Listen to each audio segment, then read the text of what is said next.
Pagkagising ko mga katropa, ang bumungad talaga sa akin ay suspended ang klase. Paano ba naman kasi mga katropa, magdamag talagang malakas ang ulan. Buti na lang talaga dito sa harap ng bahay hindi nagbabaha. Pero doon po sa labas ng street na to, sa highway nako, sobrang baha daw talaga. Abot daw sa above the knee ganon. Anyway mga katropa, nung isang araw ko pa talaga pinag-iisipan na gupitan nga ulit ng bangs si Baby Maddie. Bale, ito yung pangalawa na magugupitan siya. Kapag 1-year-old yung ginugupitan mo, nako, kabado malala talaga. Kaya ang ginawa ko mga katropa, ayan, sinet up ko nga yung cellphone tapos nanonood siya. Para maiwasan talaga na galaw siya ng galaw, mahirap na mga katropa. Kaya ang ending, tingnan nyo naman yung ang taas ng bangs niya. Okay na yan. Kasi iniiwasan ko talaga yung yung mata niya Baka bigla kasing gumalaw yung ulo na Kaya mas okay na yung mga ganun na klaseng bangs kasi mahirap na, baka matusok Anyway mga katropa, so ito nga pala yung nangyayari dito sa bandang sala, no? Kasi ito yung parang nagiging playground niya rin.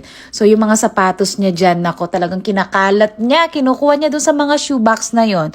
Tapos ito yung kitchen set niya. Ayun, kinalat-kalat niya na rin. Pero buti na lang talaga itong Christmas tree. Hindi niya hinahawakan, hindi niya pinipitas yung mga pwede niyang pitasin dyan. Kasi pinagbabawalan namin siya hanggang ayun nga, na-condition na siya na bawal ngang humawak dyan sa Christmas tree. Tapos ayan, daddy daw, mama. So ayan, painting nga pala to nung bunsong kapatid ni Jusawa, yung brother-in-law ko. Yan yung gift niya sa amin nung kinasal kami ni Jusawa. O ano pong masasabi niyo sa bangs ni Baby Maddie? Bagay niya po ba? Comment naman po kayo.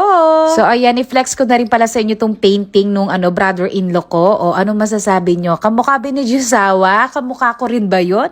Para kaming nagmukhang pocketbook to sa painting, no? Tapos ayan, umakyat na rin kami dito kasi nga nainip na si Baby Maddie sa baba. Ayan, kahit suspended po yung klase, meron pong ginagawa si Jenny kasi nga graduating na siya. O si Jenny, may sariling Christmas tree dito sa kwarto. O diba, ang bongga. Bali yung Christmas tree kasi na yan, sobra lang. Kaya ayun, kinuha niya.